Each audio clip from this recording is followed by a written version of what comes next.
श्रीमान संजय सिंह जी। धन्यवाद मान्यवर, आपने इस महत्वपूर्ण बिल पे मुझे अपनी बात कहने का मौका दिया। मान्यवर, मैं अपनी बात की शुरुआत नीट पेपर लीक के कारण जिन 21 बच्चों ने आत्महत्या करके अपनी जान दी, उनको सर झुका के नमन करते हुए, श्रद्धांजलि देते हुए अपनी बात शुरू करना चाहता हूं। मैं उन लोगों को भी श्रद्धांजलि देना चाहता हूं जो पिछले 10 साल में 1,23,000 छात्रों ने सुसाइड किया, आत्महत्या किया, और 2,000 छात्र हर साल सिर्फ पेपर लीक के कारण आत्महत्या की जिन्होंने।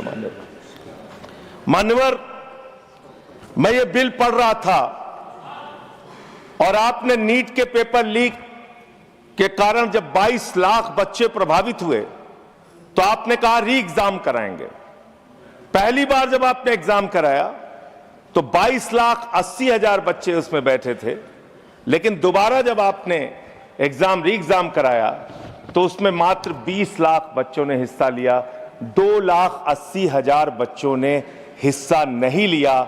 उस गुनाह के लिए, उस पाप के लिए जिम्मेदार कौन है? दूसरी बात मान्यवर, यह बिल देख के मुझे लगता है कि सरकार खुद स्वीकार कर रही है कि देखो भाई, पेपर लीक तो होगा, पेपर लीक हम नहीं रोक पाएंगे, पेपर लीक होगा। हत्या के खिलाफ सख्त कानून बनता है, बलात्कार के खिलाफ सख्त कानून बनता है, तो कोई हत्या का अपराधी होता है, बलात्कार का अपराधी होता है जिसको सजा मिलती है। पेपर कराने की जिम्मेदारी तो सरकार की है मान्यवर, पेपर कराने की जिम्मेदारी तो सरकार की है। आपको अपने ऊपर कॉन्फिडेंस ही नहीं है कि आप ऐसा पेपर कराएंगे जिसमें पेपर लीक ना हो, यह आपको कॉन्फिडेंस नहीं, इसलिए आप ये कानून लेके आए। कानून में लिखा क्या है? इस कानून में आप लिख रहे हैं 2 महीने में इन्वेस्टिगेशन पूरी हो जाएगी, 3 महीने में ट्रायल खत्म हो जाएगा, 2 महीने में इन्वेस्टिगेशन पूरी हो जाएगी, 3 महीने में ट्रायल खत्म हो जाएगा। कितने कोर्ट हैं आपके पास? पूरे देश में कितने जजेस हैं आपके पास? फास्ट ट्रैक कोर्ट की असलियत मान्यवर पता है आपको? 2.5 lakh cases fast track court के अंदर पेंडिंग पड़े हुए हैं। यह आपकी हकीकत है।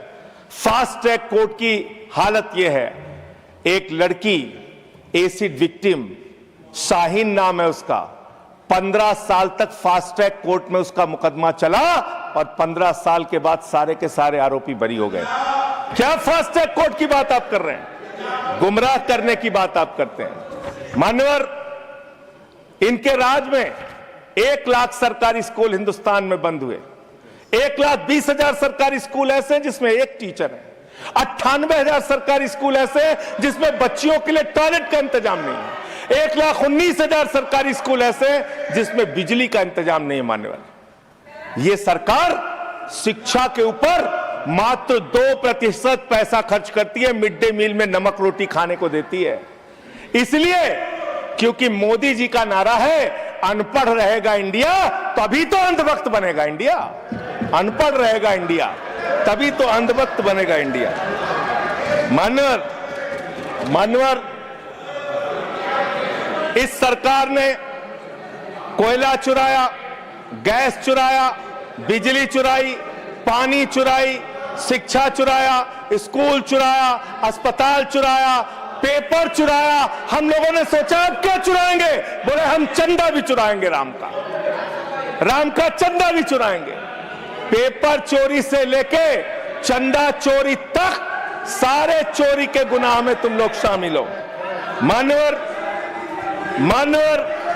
किसान आंदोलन करता है तो खालिस्तानी हो जाता है, किसान आंदोलन करता है तो खालिस्तानी हो जाता है, मुसलमान आंदोलन करता है तो पाकिस्तानी हो जाता है, नौजवान आंदोलन करता है तो चाइनिस्तानी हो जाता है। लेकिन मैं इस सरकार के बारे में कहना चाहता हूं, जो लोग AK-47 चलाते हैं, छात्रों के सर पे लाठियां चलाते हैं, आंसू गैस के गोले छोड़ते हैं, वो सरकार आतंकवादियों जैसा आचरण कर रही है, आतंकवादियों जैसा व्यवहार कर रही है। मैं ये कहना चाहता हूं।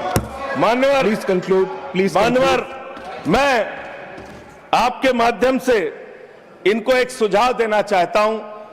इनकी एक सांसद ने वहां पर गई हुई नौजवान, खत्म कर रहा हूं सर, सबको ऊपर आपने 1-2 मिनट भी दे दीजिए, टाइम खत्म हो रहा, बोलिए बोलिए सर, अभी तो 3 मिनट बाकी है सर, बोलिए सर। छात्र जो गए वहां आंदोलन करने, उनको बर्बरता पूर्वक मारा गया, लाठियों से पीटा गया सर, उनके सर फोड़ दिए गए, उनके ऊपर आंसू गैस के गोले छोड़े गए, वो चीखते रहे, चिल्लाते रहे, 500 छात्रों को घायल किया। और बिहार के अंदर इन लोगों ने AK-47 चलाया सर। वो आतंकवादी हैं हमारे छात्र, वो हमारे घरों के बच्चे आतंकवादी हैं सर, जिनके ऊपर आपने गोलियां चलाई। और तो और इनकी एक सांसद है मान्यवर, उन्होंने किसान आंदोलन में किसानों को गालियां दी, नौजवानों के आंदोलन में नौजवानों के लिए इतनी भद्दी टिप्पणी की मान्यवर, इस सदन के अंदर मैं कह नहीं सकता मान्यवर। हमारी बच्चियों को यह कहा गया, उनके चरित्र के ऊपर सवाल उठाया गया। मैं निवेदन करना चाहता हूं JP नड्डा जी से, समझाइए अपने उस सांसद को। अभी तो उसको एक थप्पड़ पड़ा, सिर्फ 5 उंगली के निशान पड़े थे। ऐसी बात करोगे, गटर जेनजी को गटर कहोगे, जेनजी को गटर करोगे, तो तुम्हारी सरकार को इस देश का नौजवान, इस देश का जेनजी पकड़ के गटर में डालने का काम करेगा। इसलिए तुम्हारी सरकार को मान्यवर, इसलिए मैं आपसे निवेदन करना चाहता हूं, नौजवानों को गटर जेनजी मत बोलो, तुम्हारी सरकार को उठा के वो गटर में डालने का काम करेंगे मान्यवर। इसमें ऐसे ऐसे प्रावधान आप लेके आए हैं। माननीय संजय जी, मैं बस खत्म कर रहा हूं। अकेले स्पीकर हैं आप? हाँ, अकेले हैं। अकेले। सर, मैं ये सोच रहा था कि ये सरकार ऐसा कानून लेके आए, अकेले रहेंगे तब भी तुम्हारे खिलाफ लड़ेंगे, याद रखना। माननीय संजय जी, अकेले रहेंगे तब भी तुम्हारे खिलाफ लड़ेंगे। ये दादागिरी कहीं और दिखाना। बैठ जाओ, चंदा चोरी करते हो तुम लोग। माननीय तरुण जी, माननीय Sanjay ji, address the chair, chair को एड्रेस करें, एड्रेस द चेयर।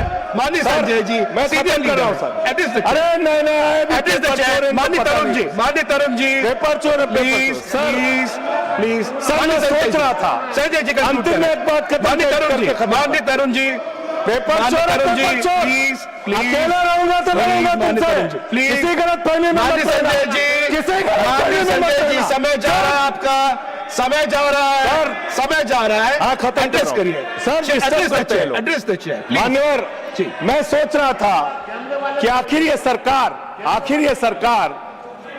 ये पेपर चोरों के खिलाफ कार्रवाई क्यों नहीं करती।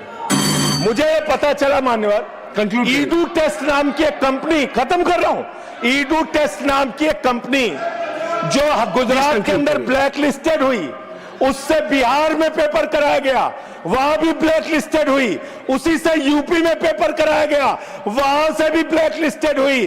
तो जो पेपर चोर हैं वो अहमदाबाद में ब्लैक लिस्ट हुए, बिहार में ब्लैक लिस्ट हुए, यूपी में पेपर चोरी की, क्योंकि उनको पेपर कराने का ठेका इसलिए मिलता है क्योंकि उनका संबंध, खत्म कर रहा हूं सर, 30 सेकंड सर, 30 सेकंड। उस ईडू टेस्ट कंपनी का पेपर चोर का संबंध देश के प्रधानमंत्री और कई राज्यों के मुख्यमंत्री से है। Thank you. मुख्यमंत्री से है सर, मुख्यमंत्री से है, उनके फोटो मिल जाएंगे। सर, खत्म कर रहा हूँ, धमकी मत दिलवाइए सर, कंक्लूड करिए। चोर हमको धमकी दे रहे हैं, ये चंदा चोर हमको धमकी दे रहे हैं। Anything unparliamentary will not go on record. Anything unparliamentary will not go on record. Please conclude करिए। I'll allow you. Chandrashekhar ji के अंतिम लाइन कंक्लूड करिए। आप ही आ रहे हैं सर, हम कंक्लूड करिए। I'll have to put that on. I'll allow you. Conclude करिए। बिठाइए कंक्लूड करिए। पेट पे दर्द शुरू हो गया। संजय जी, मिर्गी के झटके आ रहे हैं सर, करिए, उनको समझाइए। कंक्लूड करिए प्लीज। मिर्गी के झटके आ रहे हैं सर, उनको समझाइए सर। मैं आपको समय दूंगा। I'll give you the time, please.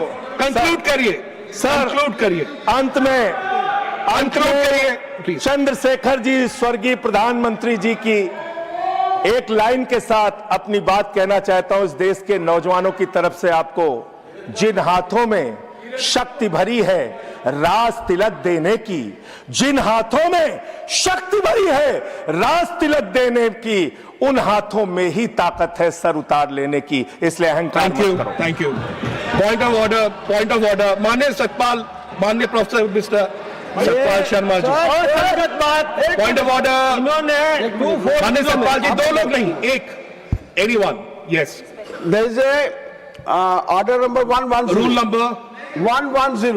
110, scope of debate. audit. Yeah. Okay, anything unparliamentary will not go on record, we will examine.